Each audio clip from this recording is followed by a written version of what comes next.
Hello dear friends, എല്ലാ കൂട്ടുകാർക്കും London ബ്രോയുടെ ഏറ്റവും പുതിയ വീഡിയോയിലോട്ട് സ്വാഗതം.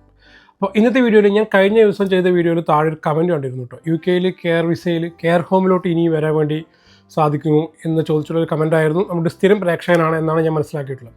അപ്പോൾ ഞാൻ അദ്ദേഹത്തിനോട് പറഞ്ഞിട്ടുണ്ടായിരുന്നു യു കെയിൽ കെയർ വിസയിൽ നിലവിലെ സാഹചര്യത്തിൽ വരാൻ സാധിക്കില്ല എന്നുള്ളത്. അപ്പോൾ ഇന്നത്തെ വീഡിയോയിൽ ഞാൻ നിങ്ങളുമായിട്ട് പങ്കുവയ്ക്കാൻ വേണ്ടി പോകുന്നത് ഒട്ടേറെ പേർക്ക് ഈ ഒരു വിഷയത്തിൽ കൺഫ്യൂഷൻസ് ഉണ്ട്. കെയർ വിസയിൽ യു കെയിൽ വീണ്ടും വരാൻ വേണ്ടി പറ്റുമോ ഇല്ലയോ എന്നുള്ളത്.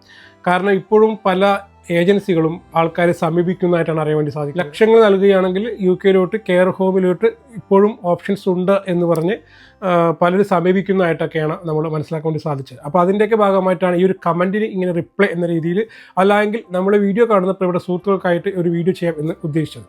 യു കെയിൽ ഇനി കെയർ ഹോമിൽ വരാൻ വേണ്ടി സാധിക്കുമോ, അതേപോലെ തന്നെ യു കെയിൽ നിലവിൽ വർക്ക് ചെയ്യുന്ന ആൾക്കാർക്ക്, കെയർ ഹോമിൽ നിലവിൽ വർക്ക് ചെയ്യുന്ന ആൾക്കാർക്ക് വിസ പുതുക്കാനായിട്ട് അല്ലെങ്കിൽ ജോബ് ചെയ്യുമ്പോൾ ശ്രദ്ധിക്കേണ്ട കാര്യങ്ങൾ എന്തൊക്കെയാണ്, വിസ പുതുക്കാൻ ബുദ്ധിമുട്ടുണ്ടാകുമോ എന്നതിനെയൊക്കെ കുറിച്ച് എനിക്ക് അറിയാവുന്ന കുറച്ച് കാര്യങ്ങൾ നിങ്ങളുമായിട്ട് സംവദിക്കാനാണ് ഞാൻ വന്നിരിക്കുന്നത്. അപ്പോൾ ഈ വീഡിയോ ഇൻഫോർമേറ്റീവ് ആയിരിക്കും എന്ന് എനിക്ക് ഉറപ്പുണ്ട്. അപ്പോൾ ഞാൻ ദീർഘിപ്പിക്കുന്നില്ല, നമുക്ക് നേരെ വീഡിയോയിലോട്ട്. യു കെ ഗവൺമെൻറ് 2024 തൊട്ട് അല്ലെങ്കിൽ 2025 തൊട്ടിട്ട് കർശനമായിട്ടുള്ള രീതിയിലുള്ള വിസ നിയമങ്ങളാണ് യു കെ നടപ്പിലാക്കിക്കൊണ്ടിരിക്കുന്നത്.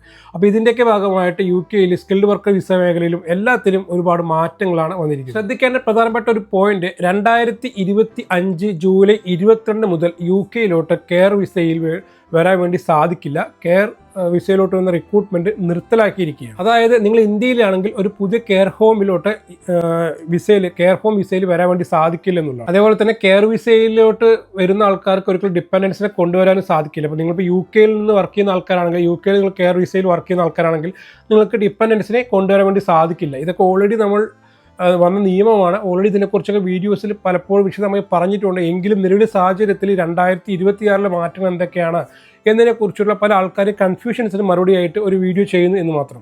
അതേപോലെ തന്നെ RQF ലെവൽ 6 അഥവാ നമ്മുടെ നാട്ടിലെ ഡിഗ്രി ലെവൽ ഉണ്ടെങ്കിൽ മാത്രമേ ഇപ്പോൾ യു കെയിലോട്ട് സ്കിൽഡ് വർക്കർ വിസയിലൊക്കെ വരാൻ വേണ്ടി സാധിക്കുള്ളൂ. അപ്പോൾ ഞാൻ മനസ്സിലാക്കിയെടുത്തോളം നിങ്ങൾ യു കെയിലുള്ള ആൾക്കാരാണ് കെയർ ഹോമിലോട്ടൊന്നും RQF ലെവൽ 6 അത്ര ആവശ്യമില്ലെന്ന് തോന്നുന്നു. RQF ലെവൽ 3 ആയാലും മതി. പക്ഷേ നിങ്ങൾക്ക് B1 അല്ലെങ്കിൽ ഇംഗ്ലീഷ് സംസാരിക്കാനുള്ള കഴിവും അതേപോലെ തന്നെ കെയർ ഹോമിലൊക്കെ വർക്ക് എക്സ്പീരിയൻസും ഉണ്ടെങ്കിൽ നിങ്ങൾക്ക് കെയർ ഹോം ജോബ് ലഭിക്കുന്നതാണ്. അപ്പോൾ ഇന്ത്യയിൽ നിന്ന് യു കെയിലോട്ട് കെയർ ഹോമിലോട്ട് വരാൻ വേണ്ടി കഴിയില്ല ഇപ്പോഴത്തെ സാഹചര്യത്തിൽ നിന്ന് ഒരിക്കൽ കൂടി പറഞ്ഞു വെക്കുകയാണ്. മറിച്ച് എന്തെങ്കിലും നിങ്ങൾക്ക് ഏജൻസികൾ സമീപിച്ചിട്ടുണ്ടെങ്കിൽ അത് ലക്ഷങ്ങൾ തട്ടാനുള്ള ഫേക്ക് അല്ലെങ്കിൽ തട്ടിപ്പ് തന്നെയാണ് എന്ന് മനസ്സിലാക്കും. ഇനി നിങ്ങൾ യു കെ നിലവിൽ കെയർ വിസയിലുള്ള ആൾക്കാരാണോ, അങ്ങനെയാണെങ്കിൽ വിസയിൽ പുതുക്കാൻ വേണ്ടിയിട്ട് എന്തെങ്കിലും പ്രയാസം അനുഭവപ്പെടുന്നുണ്ടോ, എന്തെങ്കിലും ബുദ്ധിമുട്ടുണ്ടോ, ജോബ് നഷ്ടമാകാൻ സാധ്യതയുണ്ടോ എന്നതിനെക്കുറിച്ചൊക്കെ ഒന്ന് ശ്രദ്ധിക്കാം. 2026 ഒരുപാട് കർശനമായിട്ടുള്ള നിബന്ധനകളൊക്കെയാണ് ഗവൺമെന്റ് കൊണ്ടുവന്നിട്ടുള്ളത്. വിസ പുതുക്കുന്ന പ്രക്രിയയിൽ ഹോം ഓഫീസ് എംപ്ലോയറോട് പ്രധാനപ്പെട്ട കാര്യങ്ങൾ അന്വേഷിച്ച് സ്ട്രിക്റ്റ് ആയിട്ട് ചെക്ക് ചെയ്ത് മാത്രമേ ഇനി വിസ പുതുക്കി കൊടുക്കുകയുള്ളൂ.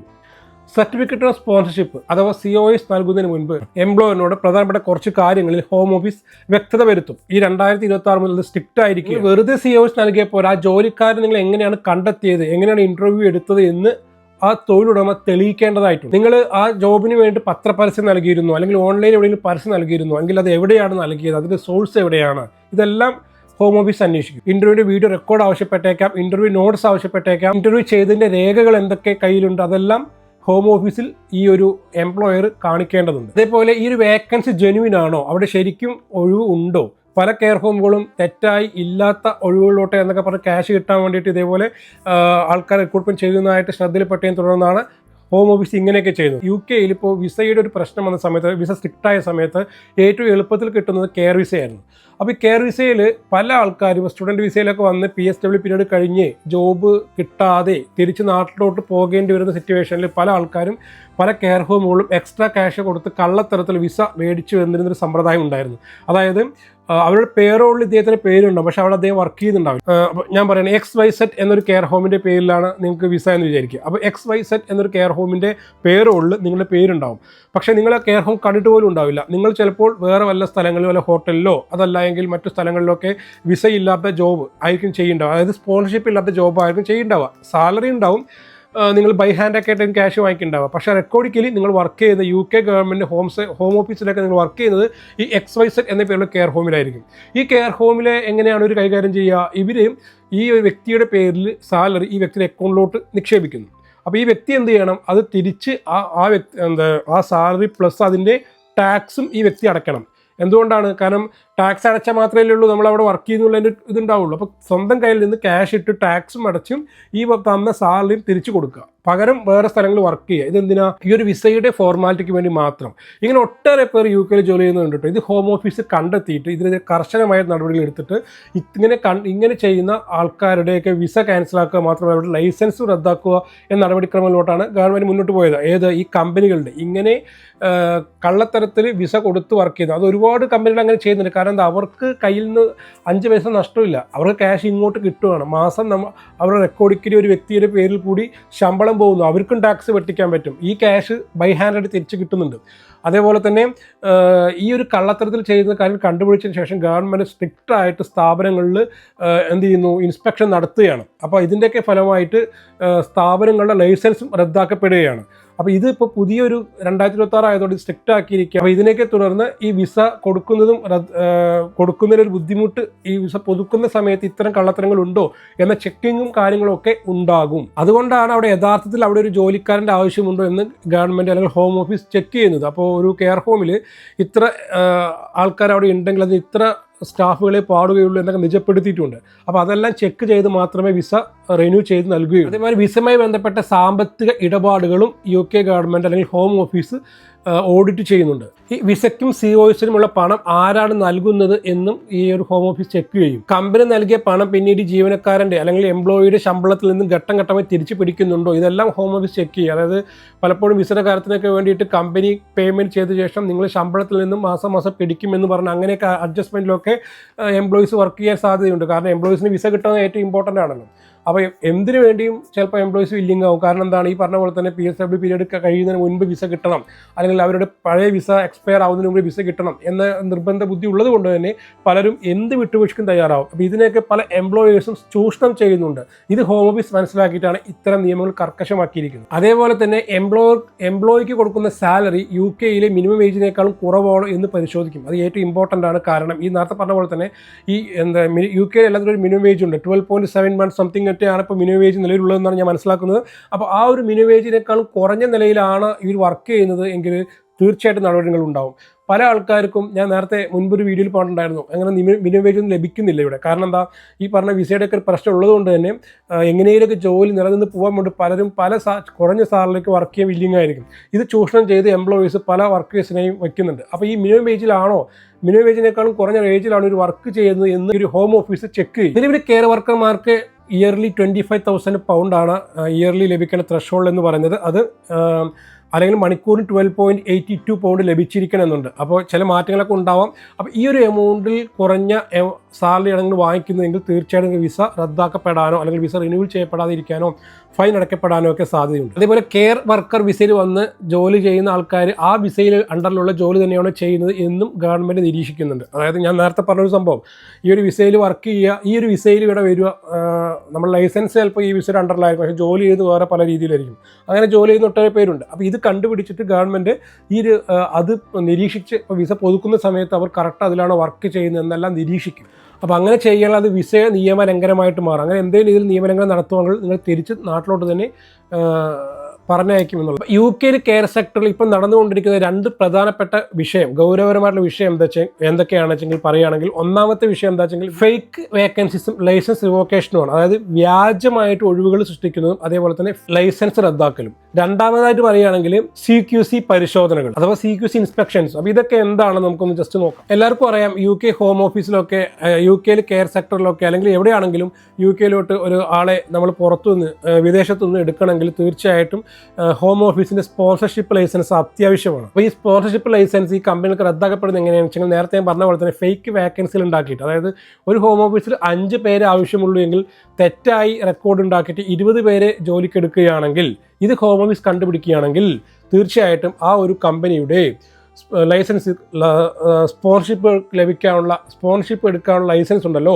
അത് റദ്ദാക്കും. അതായത് മിന്നൽ ഇൻസ്പെക്ഷൻസ് ആണ് ഇപ്പോൾ ഉണ്ടായിക്കൊണ്ടിരിക്കുന്നത്. ഇതേപോലെ സ്ഥാപനങ്ങളിൽ ഹോം ഓഫീസിൽ നിന്ന് മിന്നൽ ഇൻസ്പെക്ഷൻസ് ആണ്.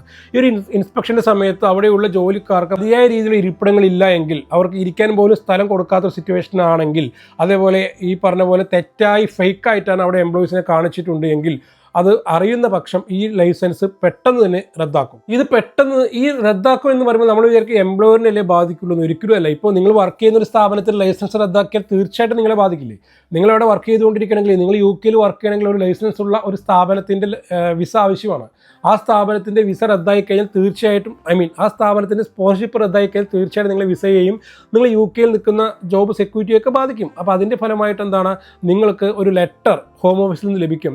ആ ലെറ്റർ ലഭിച്ച് 60 ദിവസത്തിനുള്ളിൽ നിങ്ങൾക്ക് വേറൊരു വിസയിലോട്ട് മാറേണ്ടതുണ്ട്, അല്ലെങ്കിൽ തിരിച്ച് നാട്ടിലോട്ട് പോകേണ്ടി വരും. UK വർക്ക് ചെയ്യാനുള്ള റൈറ്റ് ടു വർക്ക് ഇല്ലാണ്ടാവുകയാണ്.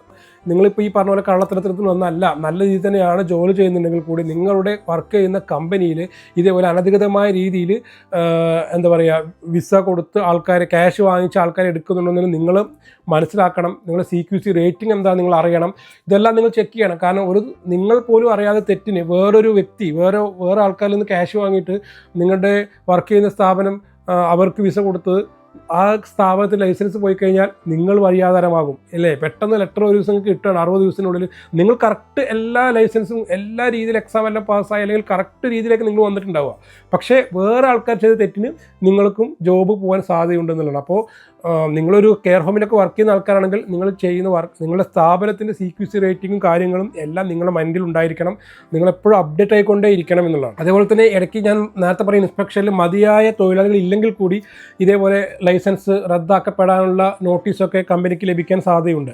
അപ്പോൾ ഞാൻ വീണ്ടും ഒരിക്കൽ കൂടി ഇത് പറഞ്ഞു വയ്ക്കുകയാണ്, നിങ്ങൾ ജോലി ചെയ്യുമ്പോൾ തീർച്ചയായിട്ടും നിങ്ങളുടെ കമ്പനിയുടെ CQC റേറ്റിങ്ങിനെ കുറിച്ച് അറിഞ്ഞിരിക്കണം. നിങ്ങളുടെ കമ്പനിയുടെ നിലവാരത്തെക്കുറിച്ച് നിങ്ങൾക്കൊരു ബോധ്യം ഉണ്ടായിരിക്കണം. അപ്പോൾ അത് കുറവാണ്, താഴോട്ട് പോവുകയാണെന്ന് അറിയുന്ന പക്ഷം നിങ്ങൾക്ക് അവിടെ സേഫ് അല്ല ജോബ് എന്ന് മനസ്സിലാക്കേണ്ടിയിരിക്കുന്നു. പെട്ടെന്നൊരു ദിവസം സുപ്രഭാതത്തിൽ ലെറ്റർ കിട്ടിയിട്ട് 60 ദിവസത്തിനുള്ളിൽ പുതിയൊരു ജോബ് കണ്ടെത്തണം എന്ന് പറഞ്ഞാൽ ജോബെല്ലാം ലഭിക്കുമായിരിക്കാം, നിങ്ങൾക്ക് അവിടെ എക്സ്പീരിയൻസ് ഉള്ളതുകൊണ്ട്. പക്ഷേ ഒരിക്കലും വിസ ഉള്ള ഒരു ജോബ്, സ്പോൺസർഷിപ്പ് ജോബ് ലഭിക്കാൻ സാധ്യത വളരെ കുറവാണ്. അതുകൊണ്ട് തന്നെ നിങ്ങൾ എപ്പോഴും ഈ ഒരു ഫീൽഡിൽ അപ്ഡേറ്റ് ആയിക്കൊണ്ടിരിക്കണം എന്നുള്ളത് കൂടി ഓർത്ത് വയ്ക്കും. പിന്നെ നിങ്ങളിപ്പോൾ വർക്ക് ചെയ്യുന്ന ആൾക്കാർ പ്രത്യേകം ശ്രദ്ധിക്കേണ്ട കുറച്ച് കാര്യങ്ങൾ പറയുകയാണ്. നമ്മൾ ഈ ഒരു ഫീൽഡിൽ വർക്ക് ചെയ്യുന്ന കുറച്ച് ആൾക്കാരുമായി പരിചയമുള്ള രീതിയിൽ സംസാരിച്ച് അവരിൽ നിന്ന് ലഭിച്ച കുറച്ച് ഇൻഫർമേഷൻസ് എന്ന രീതിയിൽ പറയുകയാണ്.